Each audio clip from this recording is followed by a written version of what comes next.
We still have 1 more minute before we get started, but I have, as you expect, well, you probably expect something happening. You see some antennas here as well. If you want the best results, I would like you to make your phone, don't turn off Wi-Fi on your phone, one.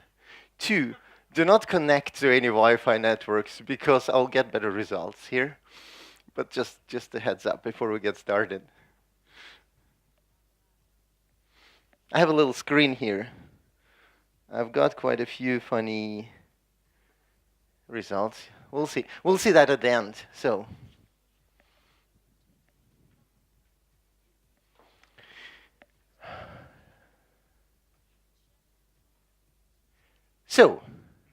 your phone is snitching on you.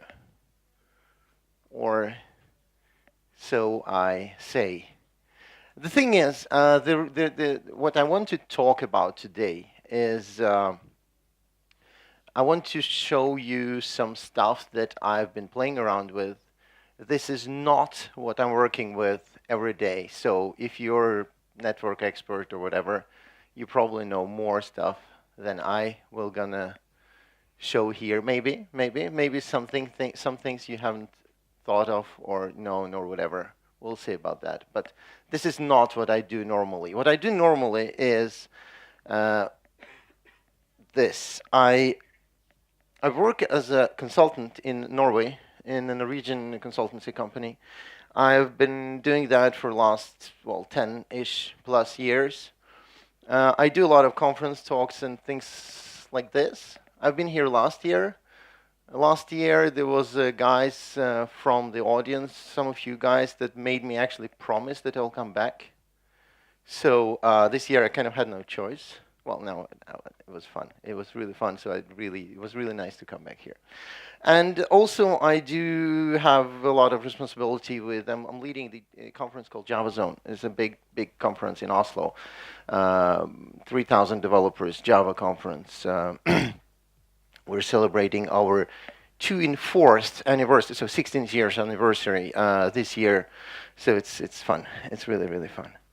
Well, so this is what I do normally, Java stuff. But again, Wi-Fi. I want to talk to you about Wi-Fi today because I want you to make sure that you actually know how this kind of information that your device is leaking can be used and misused, and just to make sure that you're aware of that and you're able to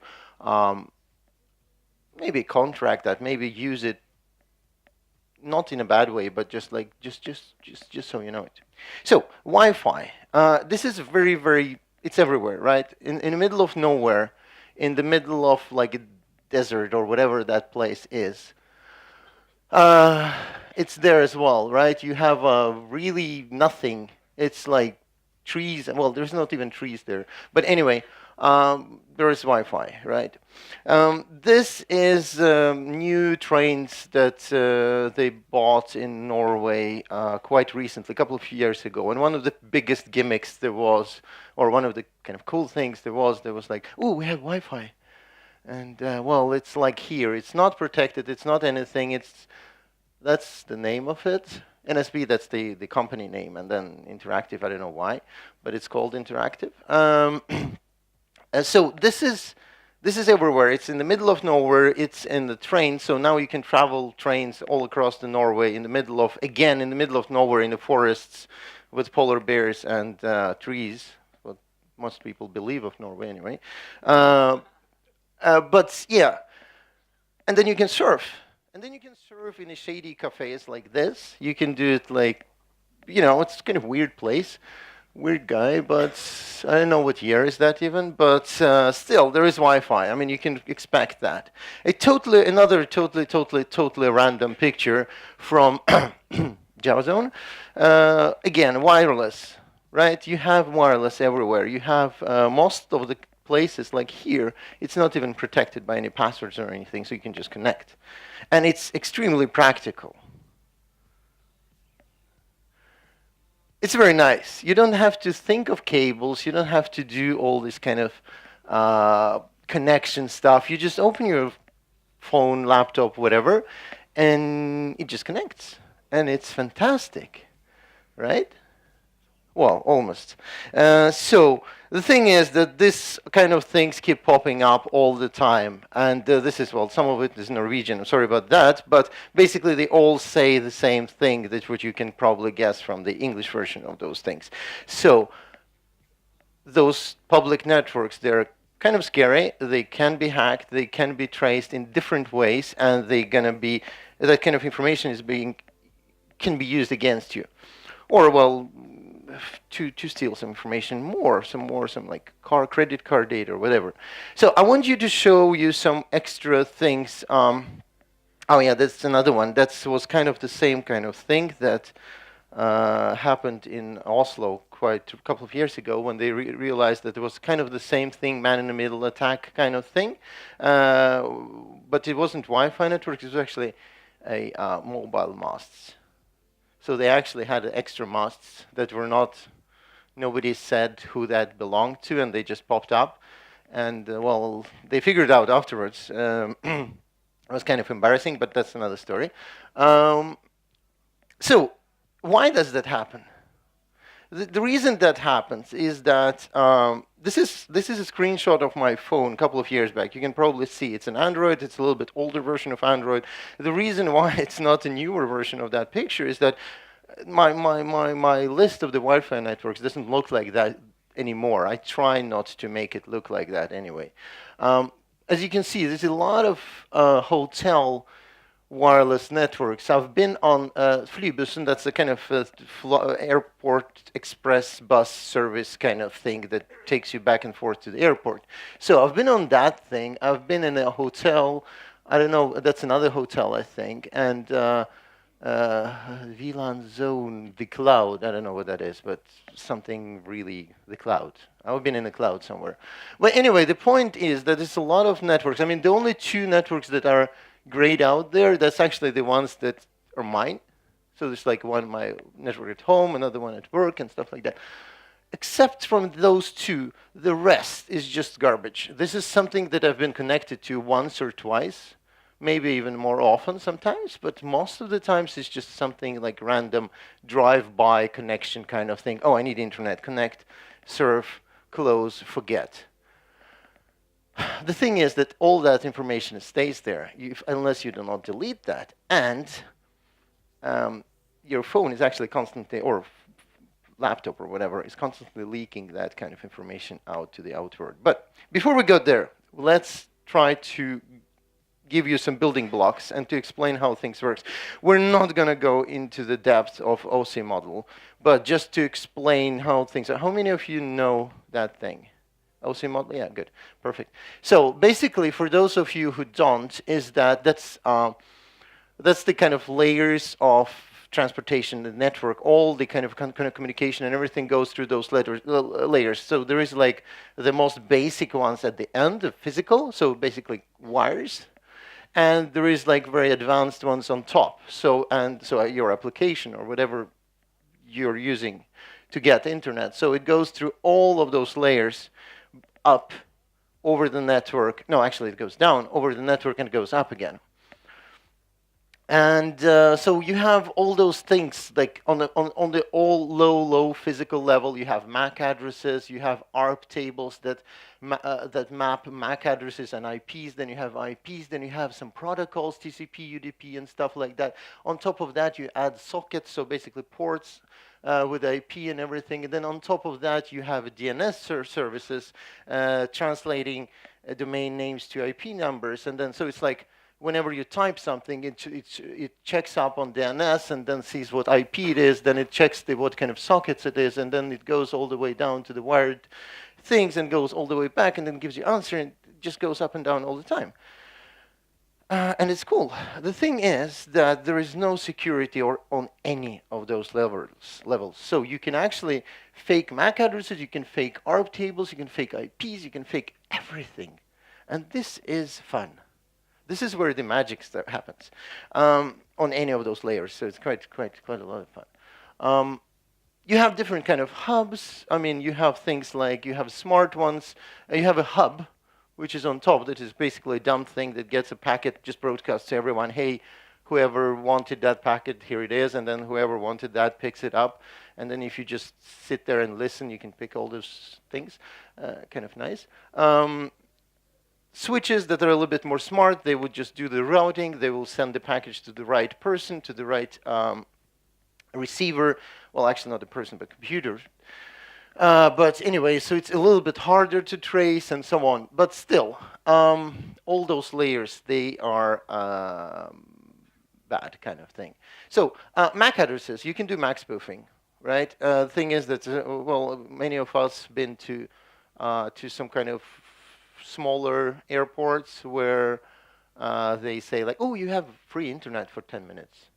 And then you're like, okay, fine, what happens after 10 minutes? Well, after 10 minutes you have to pay. And by the way, we know your MAC address on your phone, so you were not able to connect over again, right? Well, open a whatever, like Android Play, Google Play or whatever, search for MAC changing app. You know, internet forever. Things like that. So MAC addresses, those weird numbers at the end of the, like 2 letters or numbers, colon, 2 more, colon, 2 more, and so on. Those were supposed to be an identifier for your specific network card, for your specific communication, whatever that thing is. Well, those can be changed. Surprise, surprise, right? But then you have, on top of that, you have ARP tables. So ARP tables is a kind of lookup table saying like, oh, I want to talk to that Mac. Who's that? And then you do the ARP tables. What I did actually at home, a couple of, well, some time back, I basically declared my laptop being a router. So I connected to my home network, to everything. And I said, hey, you know what? From now on, I did the ARP spoofing, ARP poisoning it's called. So you basically update the table and say like, well, you know what? Whenever anything comes to the gateway, talk to this guy. And that was my laptop. So I could see all the communication, everything going through my network. And then I realized my TV was kind of really weird. It was like old senile kind of person. Every 5 seconds he would say, hey, I'm still there. Hey, I'm still there. And I was like, well, that's kind of weird old thing. I don't know why they still have it. It's supposed to be new. Anyway, so you can see all those funny things. The downside of doing that is that your routers are usually very specifically well made for that kind of reason, for that kind of purpose. So they do things fast. If you do it on your laptop, your fan goes haywire, like really crazy, and it goes slow. So it's noticeable, but you can still do a lot of damage. You can still see all the traffic that goes through everywhere. And then what would happen is that my laptop was processing all that data, copying everything to locally, and then just sending packets further on to the internet. So except from like being a little bit slower connection because my laptop sucked compared to my router, nothing changed really, right? So you can do the IP spoofing. Well, obviously, I mean, any of us guys who have used, especially Windows XP was really good at that. How many of you guys get like a little yellow box bubble thing at the bottom saying like, hey, this IP is being used by somebody else? Yeah, okay, go. This is basically what was happening was unintentional IP spoofing. So you have 2 IP addresses that are hard-coded and 2 machines, and then they just kind of come up and then they claim the same IP and they realize that they do that and then they handle it somehow. But basically, this is what it is, right? Then on top of that, you can do a DHCP spoofing. So this is how many countries actually do the censorship thing. So they say, hey, you know what? No, actually, this is DHCP is a little bit lower level. This is more like on how you get the IP numbers. So you say, that's the other one is DNS. This one is where you actually say, from now on, I will be deciding who gets what IP.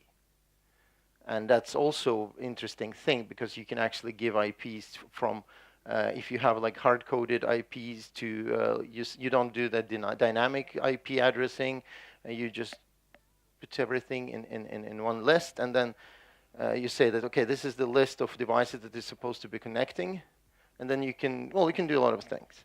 So the next one is that fake DNS service. So that's what I was saying. So it doesn't have to be fake, but DNS service, you can do the DNS poisoning. And this is how many countries do the censorship stuff. So like whenever you go to the, I don't know, say Facebook.com, it realizes, okay, Facebook.com, check on that dictionary kind of thing.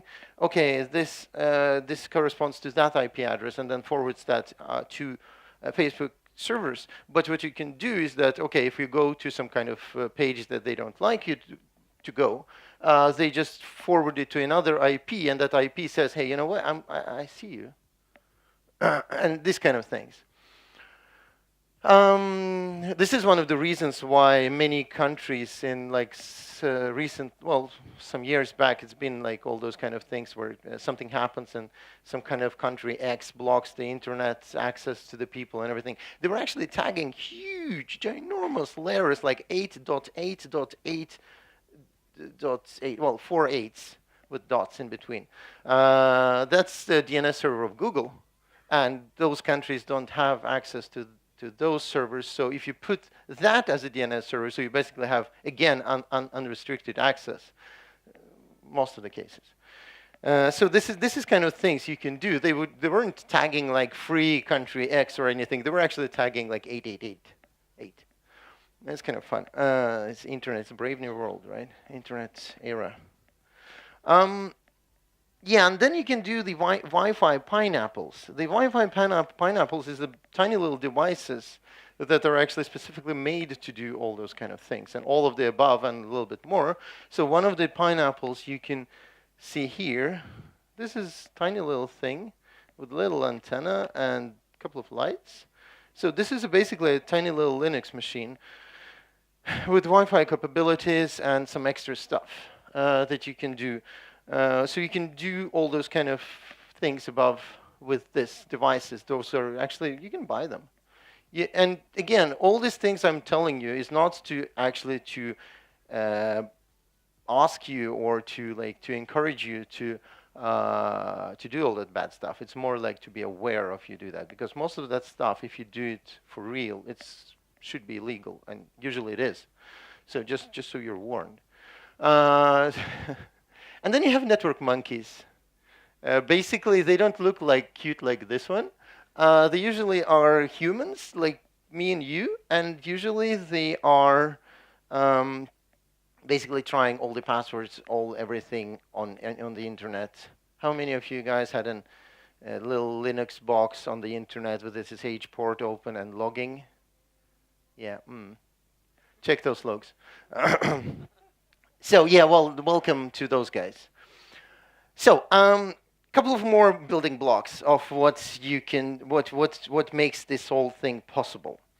There are two modes your Wi-Fi devices usually can do in addition to like the normal one, which is one of them is Promiscuous mode, which most of the Wi-Fi devices like your laptops and your phones and stuff are not capable of. That kind of stuff is blocked. But those specialized devices, they actually are not. And so this is one of the first ones that you could buy.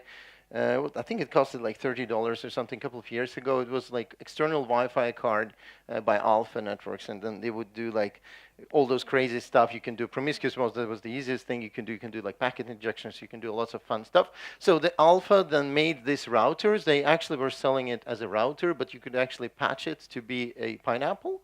And then they started selling it actually as a pineapple. But now the thing is that now I actually have a Raspberry Pi here, Raspberry Pi 2, so it's a pretty old one, with a tiny little, I don't know if you can see it, this tiny little dongle on top that does the Wi-Fi capabilities and everything. I bought that one. So this is $30. This is something around the same thing. That thing I bought on eBay from China for $1. And for some odd reason, they did not block lots of things there. So like Promiscuous mode, for example, and lots of other things. So basically, I'm doing the same thing for, I don't know, 1/10 of the price, probably. I mean, Raspberry Pi doesn't cost that much, and especially 2 now is 3 out and everything. So Yeah, well, you can do lots of fun things. Promiscuous mode. Think of promiscuous mode as a party. So you see there is like a huge party. This lady looks kind of old. But, well, anyway, so apart from that, it's like normal party, right? So those guys talk to each other. They're like, hey, how are you doing?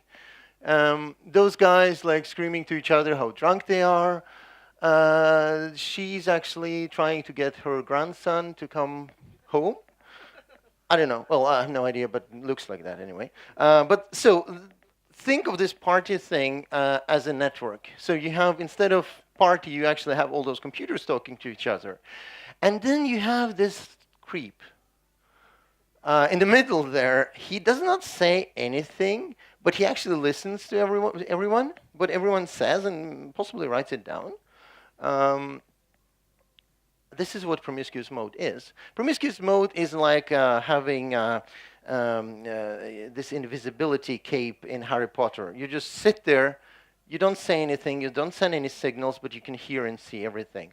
This is what promiscuous mode is. So you can actually be connected on the network and don't send any kind of signals or anything. So that can be controlled by software. That's not that easy to block on the hardware levels, right? But then you can do the creepiness of the whole thing to take it to the next level. And then same party, right? And that creep over there and everything, he's listening, he's writing down something. And then you have like a creep level, I don't know, over 3,000 outside. You don't have to be on the network. You don't have to be on the same network connected to the same Wi-Fi. I mean, what I could do in promiscuous mode, I have to be connected to the same network as you guys are, and then I can listen to all the packets, and I get a lot of information from that. But then on the monitor mode, that those devices, for some weird, odd reasons, actually support this little thing for $1. You can actually be outside the network. You don't have to be connected to a network, and then you can just you listen because I mean, it's wireless, right? Everything goes through the Wi-Fi or through the air, so there is nothing stopping me from grabbing that packet, looking at it, taking a copy of it, and just tossing it or sending it over or whatever. So what you can do is actually, you can do there are some kind of cryptic commands here what you can do. Basically what you do is that you listen to all the packets, and then you do some stuff. Some of that packets can be encrypted, well, obviously, because you have encryption and passwords and strong passwords on the Wi-Fi networks at home and at work and everything, right? Yes, I hope so. If not, do that today. But anyway, monitor mode is actually quite fun. This is basically what I'm using here. So now I have this little Raspberry Pi. This is like totally standard Linux box with a little extra Wi-Fi dongle and a Python script of, I don't remember. I think we'll have a look at that. I think it's like 100 lines or something. I think it's even less, maybe 30. I don't remember. But it's very small. It's nothing. I mean, it's lots of air and comments and stuff. And that is able to go into monitor mode and collect all the packages. And this is fun. And then you can do some other things. You can you can snap passwords if they're not encrypted. You can pretend to be a server and collect some keys. You can, there is like a tool called Metasploit doing some kind of pen testing stuff. So most of this stuff is actually used for good stuff, for actually penetration testing, to check if your network is good enough to be protected well enough. And the other one is like you probably have seen the comment there, lols. It's a kind of packet you can send to deauthenticate. How many of you guys remember the modem? You know, those funny things making sounds. Yeah. How many? Well, most of us who remember those probably had a phone connected to that thing, and if you pick up the phone, you could hear all the sounds. But the thing is that most of us had actually this problem that somebody was on the internet, somebody had to call, and then you couldn't do both things at the same time. Well, they fixed that a little bit later, but in the beginning it was like that, right? The funny thing, like the kind of the modem version of this DAuth thing was actually to pick up the phone and clap once. This is a modem sound for, you know what? Disconnect. This is very nice. You don't have to actually argue with your little brother and sister to actually get off the internet because you need to call. You pick up the phone, you click, you can call. Very nice, right? Because, well, that's how modems communicated by sound, and then the clap sound was actually disconnect sound, so it was nice.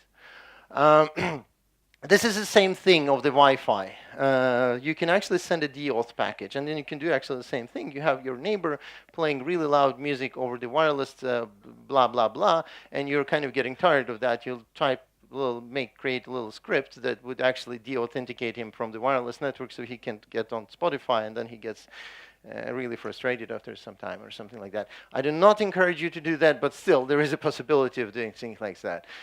Things like you can, what I told you earlier in the beginning of this, like before we started with the talk, is that I would like your phones to be actually searching for Wi-Fi networks instead of being connected, because there is actually more chances that you will leak more info to me. But then the thing is that to force you to do that, I mean, I could have just sent like DAuth package to everyone, and then your phones would be searching for some stuff for some little time, and then I could get some more information. And I can do that every 5 seconds or something if I want to, right? You can do all those kind of things. And there are some other tools that, I mean, if you think that you might be, something is bad might be happening and stuff, then you can do like traceroute. This is a trace route to a Norwegian newspaper.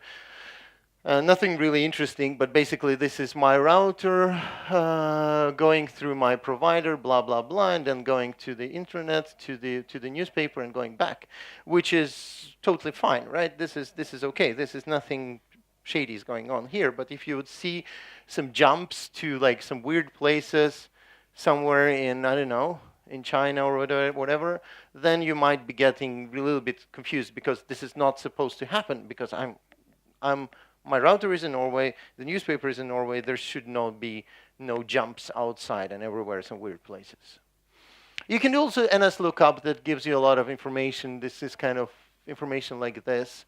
Then you have a fantastic tool, nmap, that is also maps all the ports and everything that is open on the network that you can actually see. I've created a tiny little script that I put up on GitHub.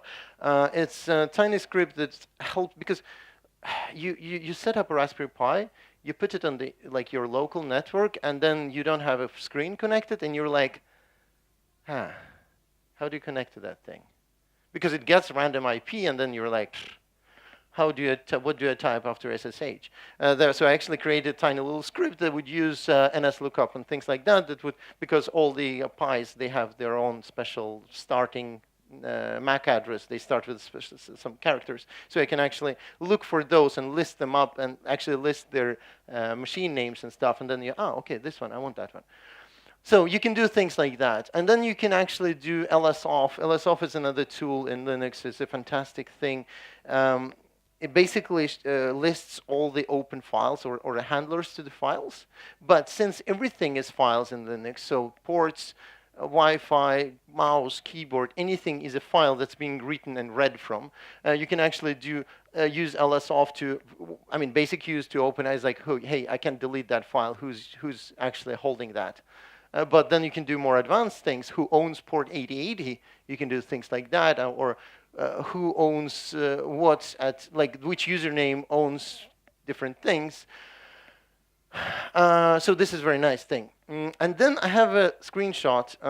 How many of you guys recognize this movie? 5, 6.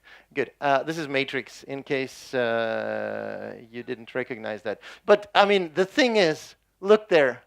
Nmap is actually being said being the tool that took down the Matrix, huh? Yay! Nice. So actually, this is one of the few options of not options, but chances where you actually see the real kind of real-ish operating system instead of like Hollywood OS on the screen. So it's actually pretty cool. All right.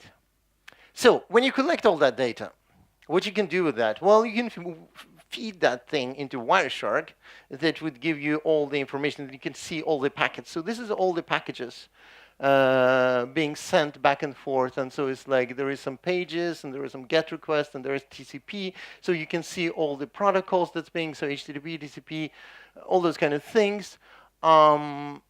And then you can actually click on each of them, and it gives you content of the package. Sometimes packages would be encrypted. Sometimes packages would not be encrypted. So if you're using like FTP or Telnet or whatever, things that you're not actually supposed to use anymore, when you type your passwords are there in a clear text. So thank you very much. All those kind of things. So it's with this tool, you can actually get a lot of information from the network when you can actually see what's going on in the network. I know places where this tool is kind of, they don't allow you to use, because then you become like this. You actually start seeing behind the matrix. You can actually see what's going on and how things are connected. Because, well, all the connections, all the everything, and then you can do you can steal some cookies and you can steal things, and then you can put them into something you can inject, and you can authenticate and as somebody that you're not supposed to be, and so on. So all those building blocks of things. MAC filtering. So you're like, okay, well, this Wi-Fi thing is scary. I don't want to do that. I want to counteract that. I would put on MAC filtering, so just allow connections only from specific MAC addresses. So does that work? Well, no, it doesn't, because we learned that MAC addresses can be changed and so on. Okay, I turn off the DHCP, so I don't give the addresses. I don't give out the addresses automatically. I just get them manually. Well, that doesn't work again, because you can still steal your IP address. Smaller IP pool doesn't work, obviously, because you can still, again, steal addresses. You can use smaller antenna, so my signal doesn't go further, but then I kind of sit on the outside in like huge, fantastic Hollywood style in a big white van outside with a bigger antenna, and then I can still reach you. So the thing that works actually is encryption. So as long as things are encrypted, you're secure. You can still see the connection where it goes to and from, but you cannot see the content. So as long as you do like HTTPS, you do VPNs, you do all those kind of things, they will actually encrypt all that information and put that. You can still see where things are going. Who is the receiver of your data, but you cannot see the contents. So, the coffee cup. This is usually a kind of the fantastic example of a pineapple. So you come to the coffee shop with this little thing connected, because that thing is powered, that little thing here. I cannot, the cable is a little bit short, but the thing is powered by USB. So then I can just connect that thing to a little power bank, and then I have power for some time. And then I can, there is a USB port on that thing, so you can actually connect a 3G module to that thing, so I have internet. And then I can say like, hey, you know what, from now on, you talk through me. And then what you can actually do, especially you could do all on these things like this, you can actually amp the strength of the signal. You can just like broadcast with a stronger signal the same Wi-Fi network, and all the devices would just automatically connect to you, because, well, that's how things are designed, to provide you best service. So they give you the best service by connecting to a device that has a better signal, stronger, more powerful, more internet connection, everything, That works, right? Well, the thing is that you can misuse that. So what I did was actually to build this little setup. So this is a Raspberry Pi, you can see there. This is my personal assistant. He has nothing to do with that thing. He's just ended up in the picture. I kind of thought it was cute to have him there anyway. The screen is just for a screen, and the keyboard is just for the controlling thing. So this is tiny little keyboard, and there's a little screen, and there is a little script that runs on this machine. Okay. Before we go and look at the data, I want to show you some Um, I want you to show some. I want you to show a link. This link is. I can see it on my screen. I promise. You cannot see it on yours. Well, now you can. This is really long document with no pictures, but it has lots of useful information. So we're not going to read the whole thing now, but what we're interested in, the whole thing describes the Wi-Fi standard. And the thing that we're actually going to be using today is this probe request frame. It's very fun stuff. So there are like different types of packages. You have management frames, different management packages that's being sent over the air. There are control frames that have like all this kind of control stuff with acknowledgement and stuff like that. And then there is actually the mules of the internet, the data packages. That's actually the things that are actually bearing goods.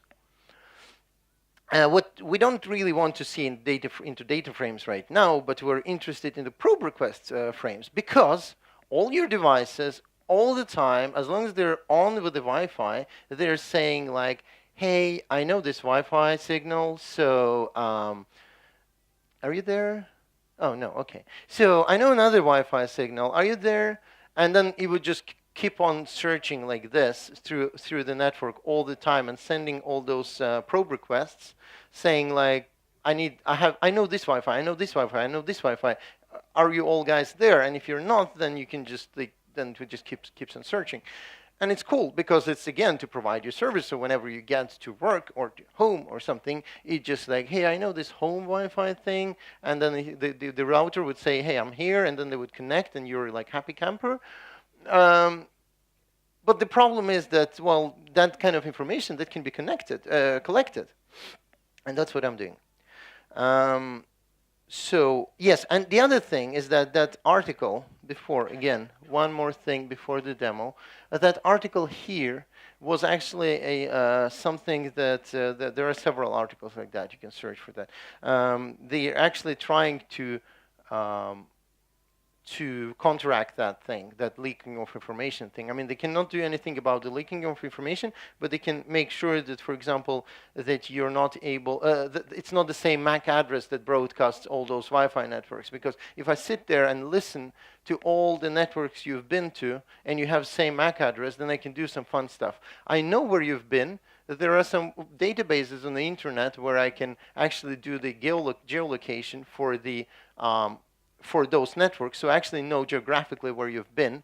I know that you've been at the same place as somebody else because both of you have the same Wi-Fi thing that your devices are broadcasting. I probably don't know if you've been there at the same time, but I know that you probably go to the same workplace, or you've been through there, or, for example, if you're running it at work and you see some MAC addresses popping up with your corporate SSID thing, and then you see that the same MAC address knows some competitor company SSID, then you kind of, what's going on?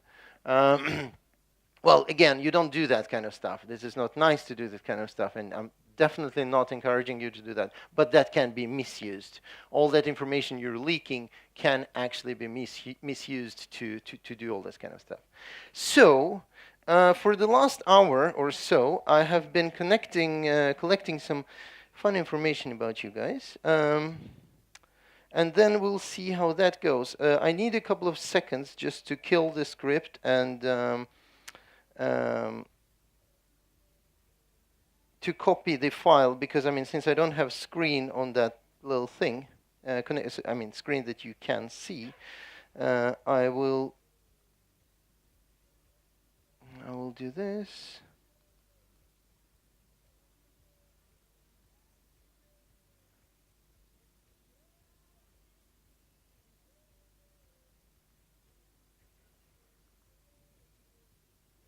So many of you guys would usually would normally sit there and think like, okay, what do I do now? I mean, what you can do is actually delete all the networks that you do not have any use for anymore, or you don't connect regularly. Another thing, that you don't have to have your Wi-Fi on all the time. So I have this kind of little app that that helps me to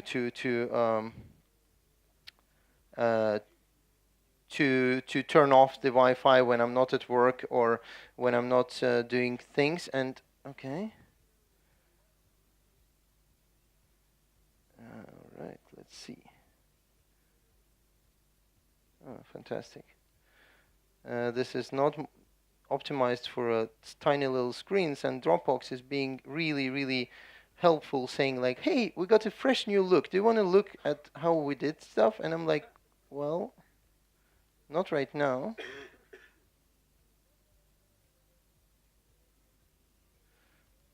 Okay, how do you escape this thing?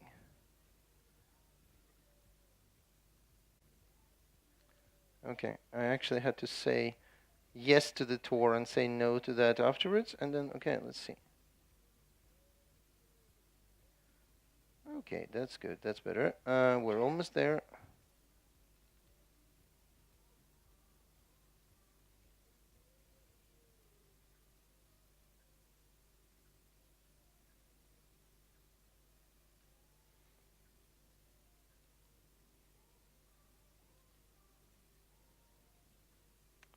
Okay, this is fun. There is no way, because I'm using the same Wi-Fi dongle for collecting stuff and to connecting to internet, so there is actually no way of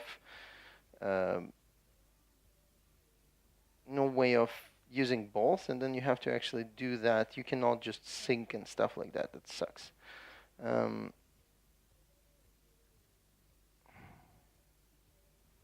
they're really horrible at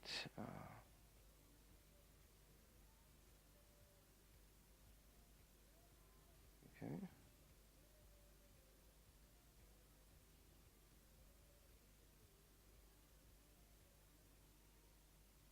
This is the sucky part of this talk, because it's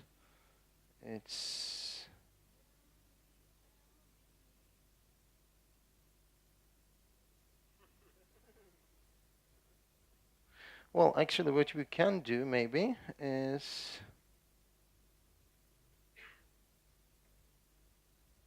this is kind of sucks because okay.